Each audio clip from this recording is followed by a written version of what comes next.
अब देखिए, आतंकवाद के खिलाफ भारत की इस तैयारी को लेकर पाकिस्तान का संयुक्त राष्ट्र की शरण में जाने वाला दांव उल्टा पड़ गया है।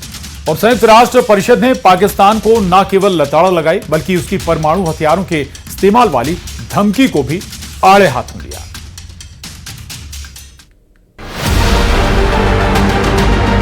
पहलगाम हमले के बाद आतंकवाद के खिलाफ भारत की तैयारी पाकिस्तान के गले की फांस बन गई है। वो संयुक्त राष्ट्र परिषद में गया तो था भारत के खिलाफ जहर उगलने, लेकिन यूएनएससी जाने का पाकिस्तान का दावा उसके लिए उल्टा पड़ गया। संयुक्त राष्ट्र परिषद ने न केवल आतंकवाद पर पाकिस्तान से सवाल पूछे बल्कि आतंकी संगठन लश्कर-ए-तोयबा की भूमिका को लेकर पाकिस्तान को जमकर लताड़ लगाई।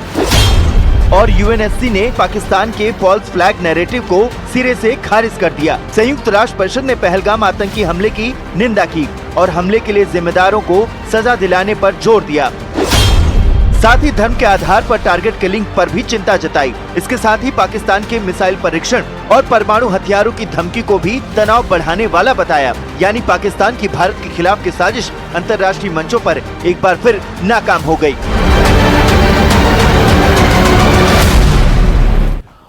और इस वक्त बड़ी खबर है, पहलगाम आतंकी हमले को लेकर ही बड़ा खुलासा हुआ है। जम्मू और कश्मीर में आतंकियों के 70 ठिकानों का भांडाफोड़ हुआ है। दरअसल पहलगाम हमले से जुड़ा ये बड़ा खुलासा है। जम्मू कश्मीर में आतंकियों के ठिकानों का भंडाफोड़, 70 ऐसे ठिकाने पहाड़ और जंगलों में आतंकवादियों के मिले हैं। आतंकियों के कई ठिकानों में महीने भर का राशन तक मिला है और सुरक्षा बलों ने सभी आतंकी ठिकानों को ध्वस्त कर दिया है। यह बहुत बड़ा अपडेट है। देखिए, महीने भर का राशन पानी लेकर आतंकी अपने ठिकाने बनाकर रह रहे थे। 70 ऐसे ठिकाने जिनका भंडाफोड़ सेना की तरफ से, जवानों की तरफ से किया गया है और इन सभी आतंकी ठिकानों को ध्वस्त कर दिया गया है। सुरक्षा बलों को यह बड़ी कामयाबी और पहलगाम आतंकी हमले पर यह बहुत बड़ा अपडेट है। एक्सक्लूसिव तस्वीरें न्यूज 18 आप तक पहुंचा रहे। देखिए क्या क्या सामान लेकर इन ठिकानों पर रह रहे थे आतंकवादी, जिन सभी ठिकानों का भंडाफोड़ सुरक्षा बलों ने कर दिया है।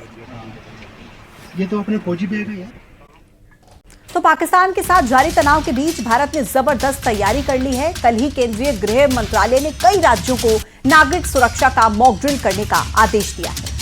और ये मॉक ड्रिल कल एक साथ भारत के 244 जिलों में की जाएगी। इस दौरान हवाई हमलों की चेतावनी देने वाले सायरन भी बजाए जाएंगे। आम नागरिकों और छात्रों को भी ट्रेनिंग दी जाएगी कि ऐसे हालात में वो खुद को कैसे बचाएं। ब्लैकआउट के वक्त क्या उपाय होंगे, इसका भी ड्रिल किया जाएगा। और अहम संस्थानों को कैसे सेव किया जाएगा, इसकी तैयारी भी परखी जाएगी। साथ ही ऐसे हालात से कैसे बाहर निकला जाए, उसका भी अभ्यास किया जाएगा। तो पटना, लखनऊ, जम्मू, भुवनेश्वर, फिरोजपुर, श्रीनगर, राजधानी दिल्ली, ये सभी देखिए वो जिले, वो राजधानी, वो शहर जहां पर मॉक ड्रिल कल आपको देखने को मिलेगी। पूरे देश में 244 जिले ऐसे हैं जहां पर यह अभ्यास किया जाएगा। सायरन बजते आपको सुनाई देंगे। तो पाकिस्तान पहले से ही खौफ में है, कहीं ना कहीं आशंका है और इस बीच कल भारत में मॉक ड्रिल।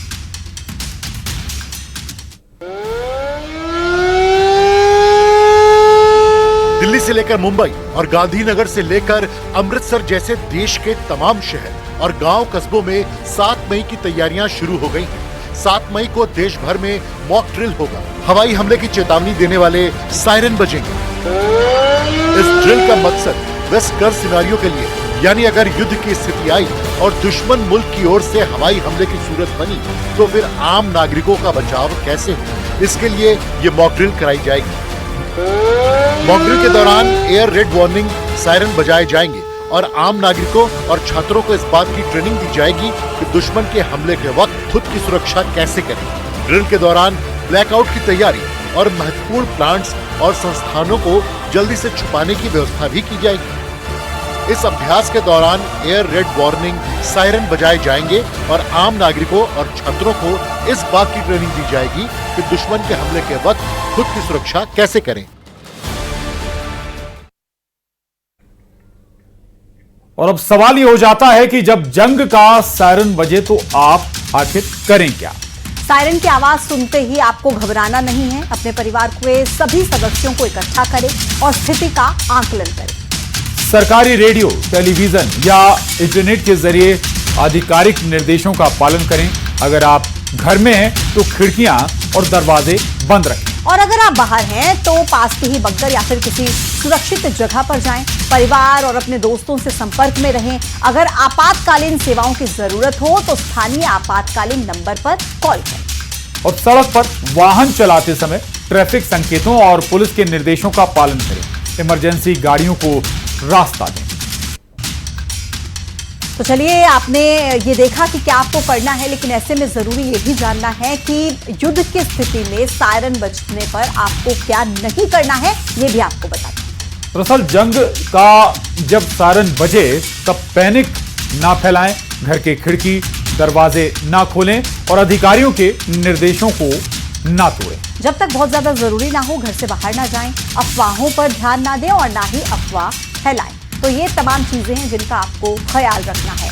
और देश में पिछली बार ऐसी मॉक ड्रिल 1971 की जंग के दौरान हुई थी। तब भारत ने बांग्लादेश की आजादी के लिए पाकिस्तान के साथ जंग की।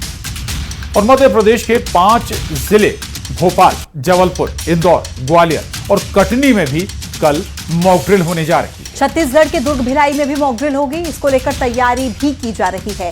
आप ये सोच रहे होंगे कि मॉक ड्रिल के लिए इन शहरों को आखिर क्यों चुना गया है, तो ये भी आपको बता दें। बिल्कुल, दरअसल ये शहर आबादी के लिहाज से बड़े हैं और दूसरी बात, कुछ शहरों में डिफेंस एकेडमी भी हैं या फिर सेना के सामान बनाने वाली फैक्ट्रियां भी यहां पर मौजूद हैं।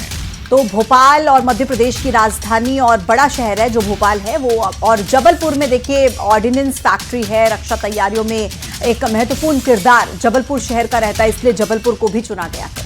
और इंदौर का अगर जिक्र करें तो इंदौर को मिनी मुंबई या फिर कहें आर्थिक राजधानी के तौर पर भी पहचान से मिलती है और व्यापारिक केंद्र भी है इंदौर।